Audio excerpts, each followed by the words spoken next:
my entitled daughter, and her freeloading. Fiancé cornered me with POA papers. At dinner, demanding I hand over $65,000 for their fantasy vacation home. But this old man didn't get to his 60s by being anyone's fool, and I buried them instead. Hey, Reddit, figured I'd share a story from my side of the fence. I've been around long enough to spot a setup from a mile away.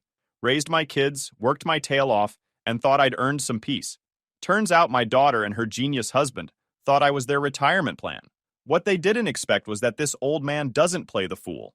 I, Thomas, 62 male, retired, and I like to think I'm doing all right. My wife Rebecca passed a few years back, so it's just me now. Sold the big house, moved into a duplex, and I keep life simple. I do my own yard, grill on weekends, watch the game, and keep my books balanced to the penny. Not rich, but I'm not broke either. I worked 4 decades, saved smart, and I don't let anybody screw with my money. Apparently, that makes me a walking ATM in my daughter Sarah's eyes. Sarah's 34. She used to be sweet, funny kid. Now she's glued to her phone and thinks she owes the world. Then there's Jason. He's her fiancé, 36, real estate guy. You know the type. Expensive suits, shiny watch, hair slicked back like he's auditioning for a mob movie. First time I met him, I knew he was a smooth-talking leech. He talks too much and says nothing, if you get what I mean. So they come over one Saturday. Jason's grinning like he just closed $1 million deal. Sarah's got this serious face on. I already knew I wasn't going to like where this was headed. We sit down, and Jason says, Thomas, we wanted to talk about something important. Always love when people butter it up like that before asking for something insane. Here it comes. They need $65,000 for their honeymoon. Not for a house, not for paying down debt, not for something that builds. A damn vacation. Some luxury trip to the Maldives with a private villa, spa treatments, imported marble bathrooms, because apparently hotel bathrooms now matter in love stories, and a month of pretending they're royalty. I actually laughed. Thought it was a joke. $65,000 for a vacation? I said, what? Are you buying the island too? Jason didn't laugh. Sarah didn't either. They were dead serious. Sarah says, Dad, you're sitting on money. You have mom's insurance, your retirement. Don't you want me to start my life happy? I leaned back and said, your happiness doesn't cost 65 grand. 15, that's what I'll give you. It's generous. It's more than I had when I got married, and it'll cover a decent wedding and a trip. You want the Maldives? Get a travel agent and a second job. Jason jumps in with his salesman voice. Thomas, think about it. This isn't just about Sarah. This is about family. With the baby on the way, don't you want her to have stability? Don't you want to invest in your grandchild's future? I smirked. Oh, now it's an investment. Because last I checked, investments usually pay back. A vacation doesn't pay back. You just want me to fund your Instagram slideshow. That wiped the grin off him for a second. But Sarah jumped in. You're being selfish. Jason's dad helps us when we need it. He understands family. That's when I leaned forward and snapped, then go ask him for $65,000. See if he buys your little sales pitch. Because my answer isn't changing. Now here's the thing. I love my daughter. Always have. But the way she said that, like I owed her my savings just because I'm her dad, that wasn't love talking. That was entitlement. That was Jason whispering in her ear, winding her up. So I stayed calm, didn't raise my voice. I just said, I worked 40 years for that money. I saved, I sacrificed, and I buried my wife before I ever thought about touching a cent of it. That money is to keep me afloat, not bankroll a vacation you'll forget in 6 months. 15 grand, take it or leave it. Sarah gave me this look, cold. The kind of look people give when they've already decided you're the enemy. She stood up, grabbed her purse, and said, if you don't care about my happiness, don't expect to see your grandchild. Then she stormed out. Jason followed, didn't even look back. The door slammed, and that was that. You'd think I'd feel crushed, but honestly, I sat there in my recliner, turned on the ball game, and thought, if they're going to try to run a shakedown on me, they better bring more than sad faces and fake guilt. It wasn't the first time Sarah tried to pull something, but this was the biggest. And Jason, I could practically see the dollar signs in his eyes. He wasn't marrying my daughter, he was marrying her access to me. I knew it then. The silence after that fight lasted weeks. Not a call, not a text. Fine by me. Less drama in my life. I still went about my business, paid my bills, even fixed the sink I'd been putting off. The peace was nice, but here's the thing about grifters. They don't just stop. They regroup. They scheme. They look for another angle. So, a couple weeks after the 65 grand stunt, Sarah calls me out of nowhere. voice all soft, like she just got back from a yoga retreat.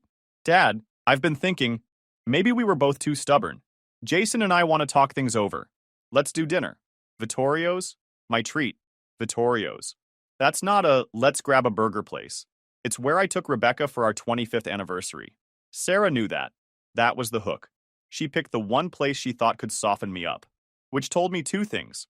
One, they wanted me sentimental, and two, Jason was behind it. I said sure. Kept my voice steady, didn't let on I was already 10 steps ahead. I hung up, sat back in my chair and thought, all right, Jason, let's dance. See, most people my age get written off as slow or easy to push. I like leaning into that. Folks expect me to nod along, then I hit them with something they didn't see coming. Anyway, I wasn't walking into Vittorio's blind. I got my ducks lined up. First thing, I pulled out my phone and scrolled down to Maggie Lawson. She's been practicing family law longer than Jason's been alive. Maggie doesn't do small talk, doesn't sugarcoat. She's the type who'll eat a young lawyer for breakfast and not even need coffee after. I'd had a chat with her after Sarah's first blow-up. Just a what-if conversation. Now I made sure her number was pinned to my favorites list. So, before I left the house, I shot Maggie a quick text with the time and table number, just in case Jason's "let's talk" meant something slimier than pasta and small talk. She didn't confirm she'd show, but I knew if things smelled off, she'd be there. Vittorio's looked the same as always. Sarah was already there, dolled up in some designer dress I couldn't pronounce. She stood, hugged me, said, "You look great, Dad." I gave her a once-over and said, "You too." Must have cost Jason a week's paycheck. She forced a laugh, sat back down. We ordered water, made small talk. I asked about her pregnancy. She gave me the rundown like she was reading off a brochure. Then she dropped, "Jason's just finishing up at the office. He'll be here any minute." Of course he was. I nodded, leaned back, sipped my water.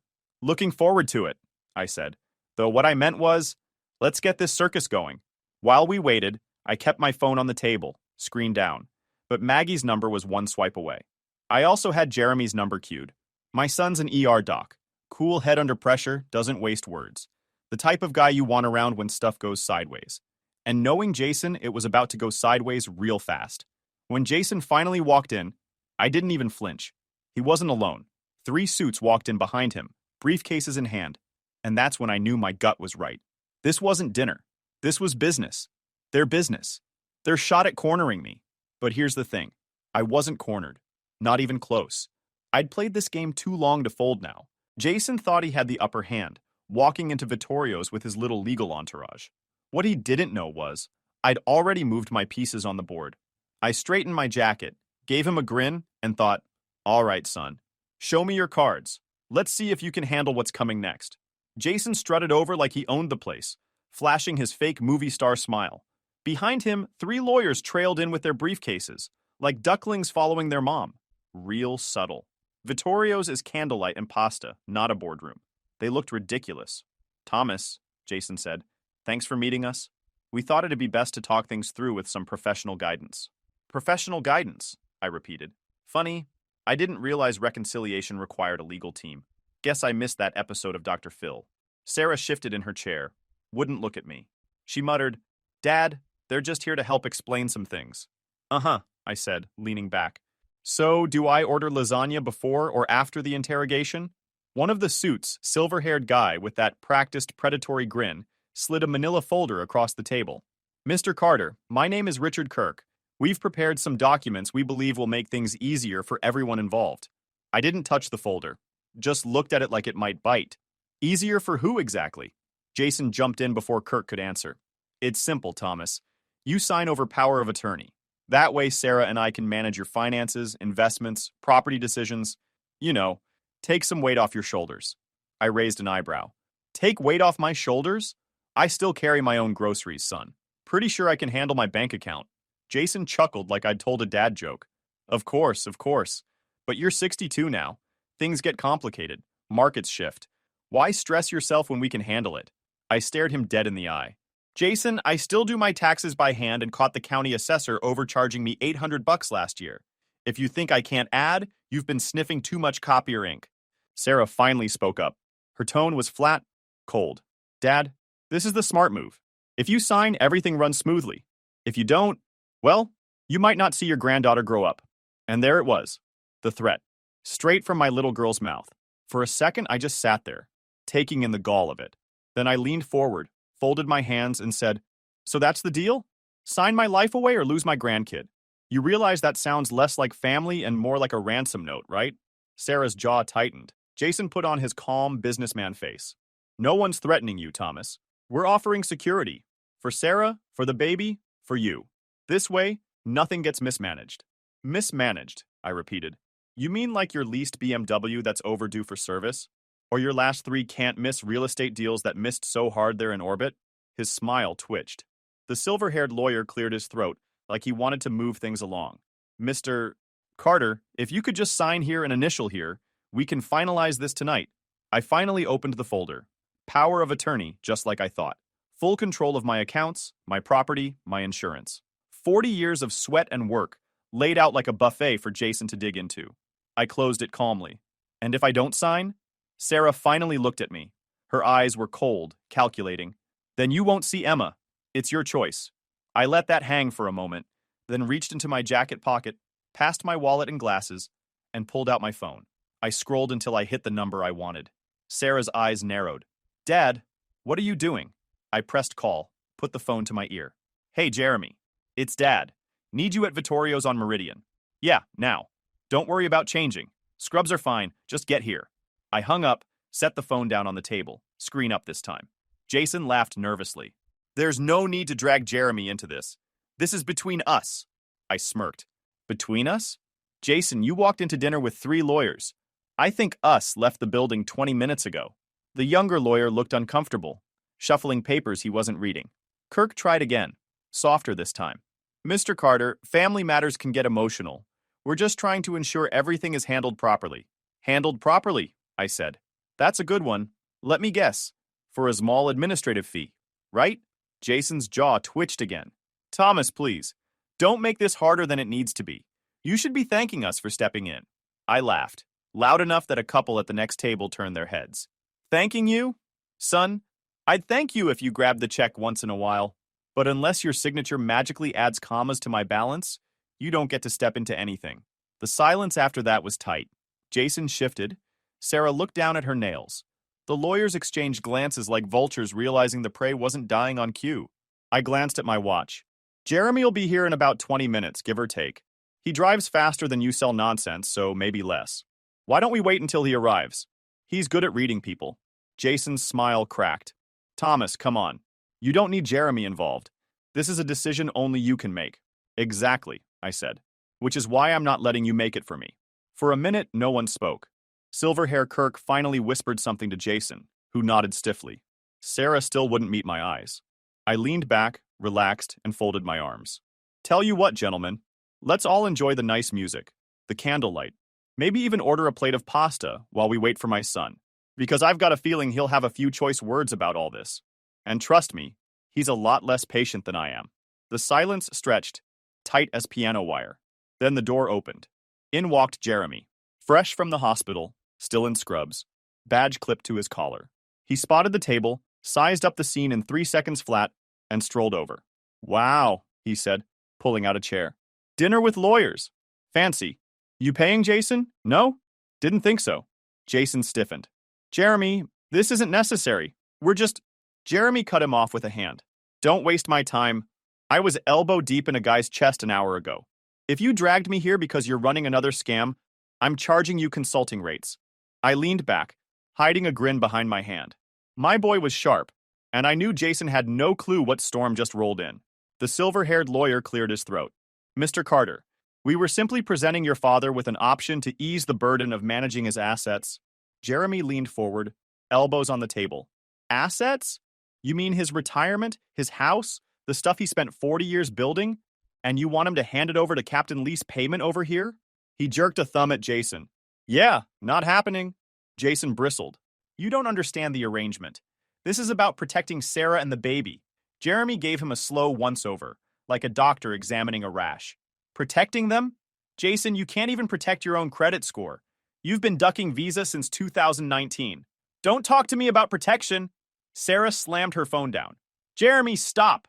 This isn't your business. Dad needs to think about the future. You don't get it. Oh, I get it, Jeremy said flatly. I get that you and your fiancé cooked up this little stunt to grab power of attorney. I get that you tried to corner Dad when you thought he'd be too old to fight back. But what you don't get, sis, is Dad isn't the fool you think he is, and neither am I. I chuckled. Told you, Jason. He's less patient than me. The younger lawyer tried again, nervous sweat already showing. If we could just review the terms, I think you'd see. Jeremy grabbed the folder, flipped a couple pages like he'd done this 100 times, and tapped the third section with his finger. Here's your poison pill. Full authority, no oversight. The kind of garbage that lets you drain a man dry without him even knowing. Don't insult me. The guy shut his folder so fast it snapped. Jason tried to salvage his pitch. Jeremy, come on. Think logically. Dad can't handle everything forever. Wouldn't it be better if family stepped in before outsiders? Jeremy leaned in, voice sharp. Jason, you're not family. You're a parasite with a better suit than sense. And Sarah, he turned to his sister, his voice cold now. I can't believe you'd sell Dad out for this guy. Power of attorney? Really? What's next? You take his car too. Sarah finally snapped. We're offering security, Jeremy. You don't know what it's like raising a child. Jeremy cut her mid-sentence. I know what it's like saving lives while you play dress-up as a victim. Don't lecture me. I couldn't help it. I laughed out loud. Half the restaurant glanced over, but I didn't care. Jeremy, ease up. You'll make them cry. Good, Jeremy shot back. They should cry. They're lucky you even showed up tonight instead of calling the cops. Jason's face was red now, his lawyer whispering frantically. This isn't over, Jason muttered. Jeremy smirked. You're right, it's not. Because I'm making sure this little stunt follows you. You like leasing luxury cars? Good luck getting another when your name starts showing up on fraud watch lists. Jason blinked. What? Oh yeah, Jeremy said casually, like he was discussing the weather. I've got contacts who love hearing about guys like you. Fake businesses, bad credit, shaking down your fiancé's dad for cash. They eat that stuff up. Sarah hissed. Jeremy, shut up. Jeremy ignored her, turning to me. Dad, don't sign a thing. Jason sat there frozen. His perfect grin was gone, jaw tight, eyes darting between Sarah and the lawyers, like someone just pulled the rug out from under him. Sarah didn't look much better. Jason tried to bark something about us regretting this, but Jeremy just waved a hand without looking at him. The only thing I regret is wearing white socks with these shoes. Everything else? Number. That shut Jason up for a beat. I leaned back, arms crossed, watching the color drain from his face.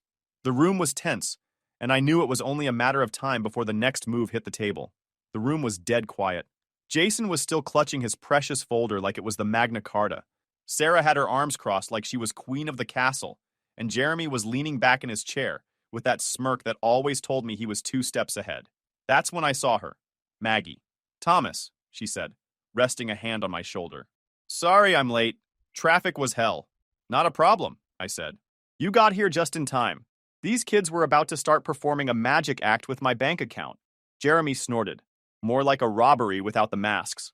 Maggie's eyes flicked to Jason, then Sarah, then the pile of papers on the table. Ah, so this is the famous financial plan I've heard whispers about. She didn't even sit down before plucking the top sheet off the stack. Jason tried to jump in, all charm and sales pitch. Now hold on, ma'am. She cut him off like he wasn't even breathing. I'm not your ma'am. I'm the attorney who's been cleaning up scams like this since before you were out of diapers. So I suggest you take a seat and keep your mouth shut, unless you want to look even dumber than you already do. Jeremy laughed so loud the couple at the next table turned to look. God, I like her already, he muttered. Jason's smile cracked, but Sarah leaned forward, desperate. Maggie, this isn't a scam. It's a real opportunity. Jason's uncle is in finance. Oh, an uncle, Maggie said, pretending to be impressed. Well, that changes everything. You hear that, Thomas? Forget Merrill Lynch, forget JP Morgan. We've got Uncle Greg with a Yahoo email address. I nearly spit my coffee out. Jeremy slapped the table. Uncle Greg, huh? Probably runs his empire out of a basement next to his Xbox. Jason's jaw clenched. This is serious. Maggie raised a hand, silencing him again. Let me make this easy. Thomas owes you nothing. Not a dime. He has no legal obligation to support your lifestyle, your half-baked business, or your little European fantasy honeymoon. The only person with any obligation to Thomas is me, to make sure bloodsuckers like you don't drain him dry. Sarah bristled. We're family. Maggie leaned in, voice sharp enough to cut steel. Family doesn't ambush their father at dinner with contracts drawn up by some sketchy cousin who probably took a law class on YouTube. Family doesn't bully their old man into coughing up his savings. What you're doing isn't family. It's extortion wrapped in birthday wrapping paper. Jason opened his mouth, but Maggie steamrolled right over him. If you push this, I'll drag you into court so fast your head will spin. And trust me, Jason, you do not want your employment history, your credit report, or your personal record dragged into the sunlight. Because I already pulled your public records, liens, judgments, overdrafts. It's all right here. You should worry less about Thomas's savings and more about your own mess. Jason froze. His face went pale. You? What? Maggie smiled thinly. You heard me. You think Thomas is a fool? He called me the second Sarah sent that little dinner invite. So while you were polishing your speech in the mirror, I was digging. And what I found? She tapped the papers with a manicured finger. Let's just say you should worry less about Thomas's money and more about paying off your own debts before a real creditor comes knocking. Jeremy whistled low. Somebody call the paramedics. This man's flatlining. I couldn't resist. Jeremy, don't bother. Even CPR can't save a dead career. Jason's ears were bright red now. He looked like a balloon about to pop. Sarah, on the other hand, was floundering. Dad, please. You're making a mistake. Jason's just trying to build something for us. For the baby. Can't you see that? Sarah, I said, my voice flat. You've got a kid now. That means responsibility. You want to build something? Build it with your own two hands? Don't expect me to bankroll your fiancé's gambling habit. Her eyes widened. That's not true. Maggie leaned back, flipping through her notes. It's very true. Credit card advances, online betting accounts, 3 overdraft fees in the last quarter. Shall I keep going? I chuckled. Jason, you're not just broke. You're sloppy. And the worst part? You thought I wouldn't find out. Maggie stood, tucking her papers neatly back into her bag. Gentlemen, I think we're done here. Thomas, Jeremy, shall we order dessert? I feel like we've earned it. Jeremy grinned like a wolf. Yeah, I could use a cannoli after watching this guy's life get dismantled. I smiled, leaning back in my chair, feeling the tension finally break. Make it 2 cannolis. And maybe some decaf for Jason. He looks a little jittery. Jason glared, but he didn't say a word.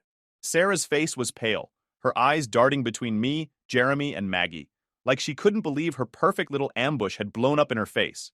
I folded my arms and gave a slow nod. Checkmate, kids. You wanted to play chess with me? Next time, bring a board and some pieces that aren't made of cardboard. If Jason thought storming out of Vittorio's meant the fight was still on, he was in for a rude awakening. The fallout didn't take long. 2 weeks later, I get a call from Maggie. She's practically chuckling through the phone. Your future son-in-law just had his accounts frozen. Apparently, he wasn't as slick with his side deals as he thought. Which side deals? I asked. All of them, she said. Some half-baked real estate ventures with partners who finally wised up. They pulled the rug on him, filed suits, froze his access. The man can't even cash a check right now without getting flagged. I sat there sipping my coffee, watching the sun come up, and grinned. Guess Uncle Greg wasn't much help after all. Jeremy, of course, was eating it up. Every other day he'd text me screenshots. Jason spotted arguing outside a strip mall office. Jason trying to unload his car online. Jason getting roasted on a poker forum for being banned from a site. It was like watching a slow-motion train wreck, only I didn't even need popcorn. It was like watching a slow-motion train wreck, only I didn't even need popcorn. Sarah, though, that's where the desperation started to ooze in. She tried every angle.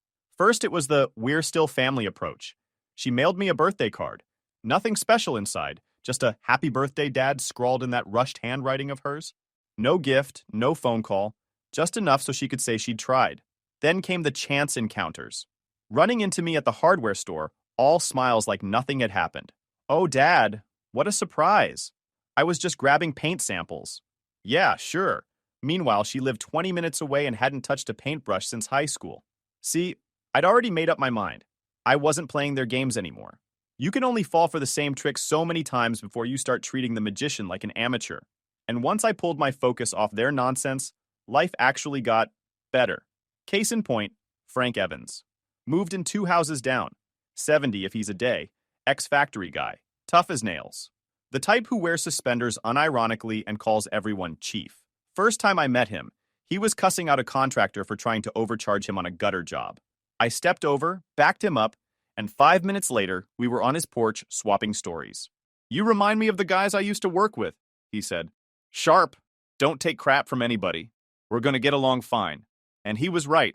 We've been grabbing coffee, talking shop, even started walking the neighborhood together. It felt good to shoot the breeze with someone who didn't want a dime out of me. Just a solid old-school guy who called things like he saw them. That's what pushed me into volunteering, too. Frank mentioned the local community center had a program where retirees help seniors spot scams, phone calls, shady contractors, you name it. I figured, why not? I'd just gone through my own circus. Might as well put the lessons to use. Meanwhile, Sarah kept fumbling the ball. Months rolled by, and somewhere in the middle of all Jason's lawsuits and her guilt trips, she finally had the baby, little Emma. And here's the thing. They named her after Rebecca's mother, my late wife's mother, a woman Sarah barely knew but suddenly wanted to honor. Jeremy told me about it first. Dad, I think they're trying to pull on your heartstrings, naming her after Grandma Rebecca's side and all. I just shook my head. Son, when you're drowning, you'll grab at anything. Doesn't mean it'll keep you afloat. Of course, Sarah made sure to send me a glossy photo card. Big cursive letters, welcome Emma. Inside, a note about how Mom would have loved to see this day, and we wanted you to be part of her legacy. I stared at it for a good 5 minutes, then dropped it in the shredder. Legacy isn't built on guilt trips and scams. Legacy is built on how you treat people while you're still breathing. And Sarah and Jason had already made their choice. Thing is, by then, I didn't even feel mad anymore. Not really. They'd tried to play me, and it backfired. Now I was busy living my own life, teaching seniors not to get hustled, shooting the breeze with Frank, eating Vittorio's lasagna without having to fend off a contract across the table. Jason's reputation was dust. Sarah was clinging to a sinking ship. And me? I was fine. Better than fine, actually. I sat on my porch one night, Jeremy next to me, Frank across the street waving as he walked his dog. Jeremy looked over and said, You know, Dad, most guys your age are slowing down. You're just getting sharper. I smirked. Well, son, some people age like milk. I prefer to age like a locked safe, harder to crack every year. Jeremy laughed so hard he nearly choked on his soda. And that was that. Jason could stew, Sarah could scheme, but I wasn't their mark anymore. I was done being their wallet, their safety net, their gullible old man. And as far as I was concerned, the best part wasn't even cutting them off. It was realizing I hadn't lost anything at all. They had. Jason's empire, if you could even call it that, crumbled faster than week-old bread. The lawsuits piled up, and with no money to pay lawyers, he tried to represent himself. Court transcripts read like a comedy skit. The man actually argued that verbal promises were binding contracts. The judge nearly spit his coffee out. Word spread quick. Contractors he stiffed started blasting him online. One guy even made a website called jasontakesandruns.com. It was basically a museum of every job he'd botched. Sarah must have been mortified, but she stayed by his side. Loyalty's a funny thing. Doesn't mean you're right, just means you're stubborn. One evening, Sarah showed up at my porch with Emma strapped to her chest. Jason wasn't with her. She didn't ask permission, just walked right up like she owned the place. Dad, she started, voice shaking but still trying to sound strong. I know things are rough, but we're family, and family helps each other. I leaned back in my chair, crossed my arms. Family doesn't set traps in restaurants and shove contracts under my nose, Sarah. That was business, and business has consequences. She tried the baby card. Look at Emma. She deserves better than this. She deserves to know her grandfather. I didn't flinch. Emma deserves parents who don't use her as a pawn. You want me to respect her? Start by respecting yourself. That stung. She bit her lip, eyes watering, but I wasn't done. You made a choice, Sarah. You hitched your wagon to Jason, and when it fell apart, you thought I'd ride in on a white horse. I'm not that guy. Not anymore. She left without another word, but the silence spoke louder than anything. Jason, meanwhile, kept digging his own hole. He started selling tools door to door. Jeremy ran into him once. Dad, he tried to sell me a used drill for $50. Swore it was top of the line. The thing had duct tape on the handle. I couldn't stop laughing. Guess he finally learned sales. Just 30 years too late. But Sarah wasn't done trying. A few weeks later, she mailed me a letter. Handwritten, 5 pages long. It was the longest thing she'd written since high school. She apologized, blamed Jason's influence, said she missed Sunday dinners, begged me to reconsider. The kicker? At the end, she asked for $10,000 just to stabilize things until Jason gets back on his feet. I didn't even read the whole thing. Jeremy spotted the letter half fed into the shredder, top page still dangling out. You didn't even finish page 2? He asked. Son, I said, when a book starts with lies, you don't bother with the ending. Around that time, Maggie called me again. You won't believe this. Jason tried to pull a fast one at City Hall, filed paperwork under your name, claimed you were a business partner on one of his failed projects. I nearly spit my coffee. What happened? They flagged it instantly. Too many red marks on his record. City Attorney's Office flagged it instantly, slapped him with a cease and desist, and kicked the mess over to licensing. He's one step away from losing his ability to even pull permits in this city. I shook my head. The man couldn't organize a bake sale without catching charges. The truth was, I didn't even feel angry anymore. It was all noise. Jason was background static. Sarah was a sad echo, and I was living my own life. Frank and I kept up our community center work. I even gave a talk one Saturday. How not to get played by your own kids. Packed room, standing ovation. One guy came up afterward and said, "You should write a book." I laughed. Nah, books are too polite. I like telling it straight. By then, Jeremy was stepping into his own. Got promoted at work, started dating a girl who wasn't in it for his bank account. He'd swing by and fill me in. Dad, every time Sarah calls, I let it ring. I'm not her delivery boy. That's my boy, I told him. Boundaries make men. You're learning quick. The final straw came on a Sunday afternoon. Jason himself showed up, unshaven, wearing a wrinkled shirt, eyes wild. He marched right up my porch, no hesitation. You ruined me, he yelled. If you'd just signed that contract, I'd be in the clear. I stood, slow and calm, like a man stretching before a golf swing. Jason, you ruined yourself. You tried to hustle the wrong old man, and now you're paying the tab. He sputtered, fists clenched. I'll bounce back. You'll see. Sarah and I will rise again. I smirked. Rise where? Out of bankruptcy court? Don't make promises your wallet can't cash. Jeremy, who'd been inside, stepped out. Dad, want me to call someone? I waved him off. Not worth it. Let the clown leave on his own. Jason stomped off, muttering threats. But we both knew he was finished. And just like that, the storm passed. No more letters, no more doorstep visits, just silence. I sat on that same porch weeks later, coffee in hand, sun on my face. Frank walked by, gave me a nod. Jeremy called from work, voice full of confidence. Life felt good. Here's the thing. Cutting Sarah and Jason loose wasn't just about money. It was about respect. They thought age meant weakness, that being a father meant being an endless ATM. What they forgot is that I've been around the block more times than they've tied their shoes. I don't bend easy.